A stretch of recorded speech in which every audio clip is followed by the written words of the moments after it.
I'm Cole Frederick. And over the next couple of months, we will be touring the nation in pursuit of religious conflict to investigate the relationship between religion and sports. We'll be visiting Hussein Abdullah from the Kansas City Chiefs, Tim Tebow from the Denver Broncos, Chris Swain Jackson from the Denver Nuggets, Sandy Koufax from the Los Angeles Dodgers, and Josh Hamilton from the Texas Rangers. Thank you. Thank you. Here at the Chiefs Stadium for the Chiefs and Patriots game, where Hussein Abdullah, who is a practicing Muslim, has recently been flagged for praying after returning an interception back for a touchdown.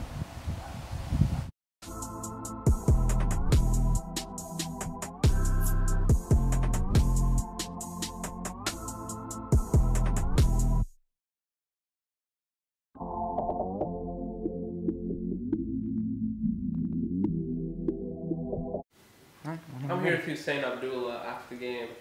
Tell me about yourself.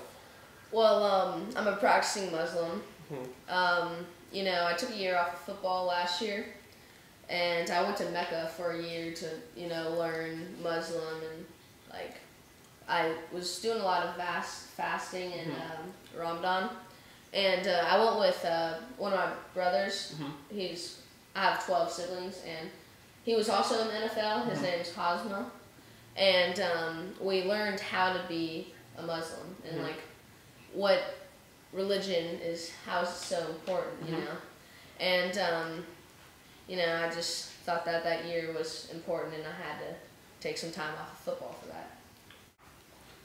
What was your explanation for your flag night after your pick six? I slid on my knees and I started praying to the Muslim God, Allah, and I'm a self-taught Muslim, and I just owe it all to God. Well, a good game, thank you. Thank you. We're here in Denver, Colorado, talking to Chris Swain Jackson from the Denver Nuggets. Chris Swain Jackson has recently been criticized after protesting the Star Spangled Banner before Denver Nuggets games.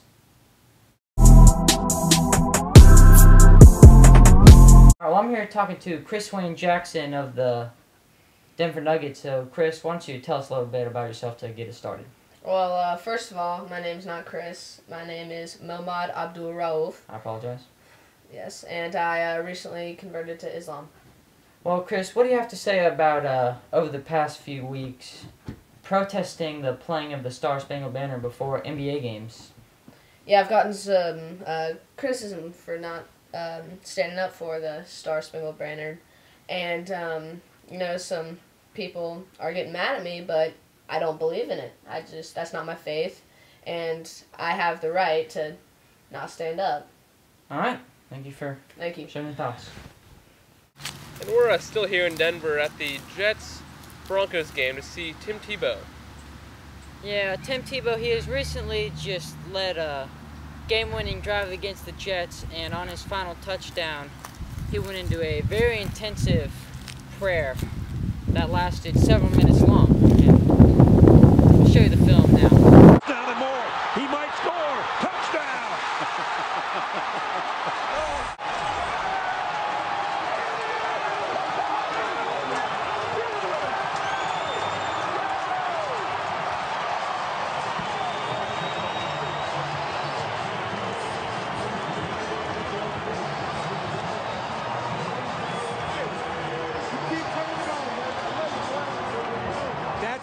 Hello, I'm here with Tim Tebow of the Denver Broncos after today's game. And Tim, something a lot of us have been wondering, and I personally have been wondering, is how much of a role does God actually play in winning or losing a football game?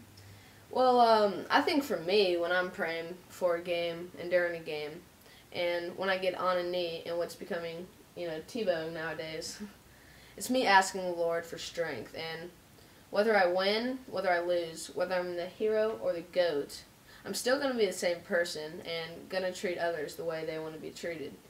I'm just going to go do my best, and I'm going to do what's right every single time I have the opportunity to. So, Tim, regarding you taking a knee before games and after touchdowns, a lot of people think that may be overkill or just a publicity stunt. What do you have to say about that? Well, part of taking a knee, to me, is humbling. yourself, and it's a form of showing humility, where you're putting someone else first or putting the Lord first. That's why I do it. All right. Thanks for sharing, Tim.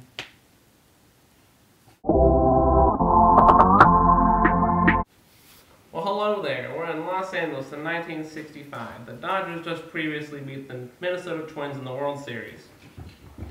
We're here to talk to Sandy Koufax of the Los Angeles Dodgers, as he refused to pitch Game 1 of the series as the game fell on the same day as Yom Kippur.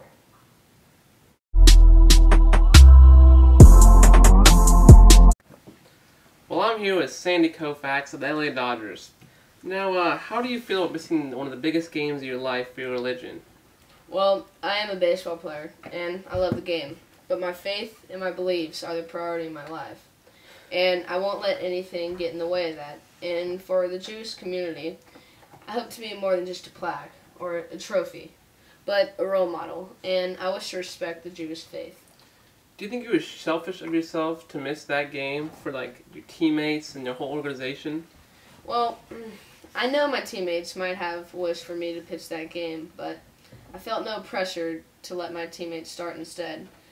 I have to trust the other guys in the locker room, and I feel that not pitching showed this. For us to win the World Championship, we needed to play solid as a team, and that's exactly what we did. Well, it was nice talking to you.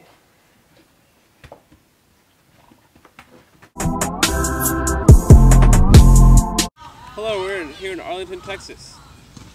Yeah, we're here to speak with Josh Hamilton of the Texas Rangers about how religion positively influenced and potentially saved his career. Thank you. Thank you.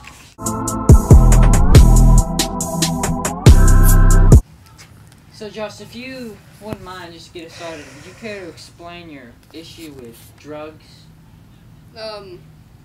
Yeah, it's a sensitive topic for me, but I'll do it. Well, in the past, drugs it's been destroying my life through the past, and I overcame it a few years ago. And while I was on drugs, I couldn't experience spontaneous joy. I couldn't experience happiness, and in my mind, my thoughts were like, why was I alive? Like, do I have a purpose in life? Also, how did God impact your life? Well, when I was homeless, coming out of college, I didn't have anything to live for except for my 73-year-old grandma, and she wasn't in too good of condition, and I was living with her because she let me come in, and she had one purpose, and I could only stay if I stopped doing drugs. And from that rule, God helps me. I always read the Bible every single night I was there, and I remember I actually have it tattooed on my back. James 4:7. Humble yourself before God, resist the devil, and he will flee from you. And ever since I've overcome my drugs, I've always been thinking about those words, and I've been really just living by those words.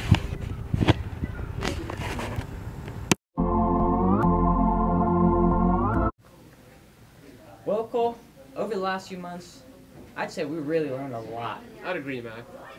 We really observed religion and sports and really witnessed firsthand the relationship between the two. Some things we've investigated include the role of religion in the outcome of a game, which comes first, religion or athletics and having priorities, how religion can positively impact your career, and how performing on the world's biggest stage honors your religion. We have a few questions for you guys. Which should come first, an athlete's career or an athlete's faith? Can God win or lose a game? Is there such thing as being over-religious in sports? Well, That's all for today. Stay classy, Hilton Head.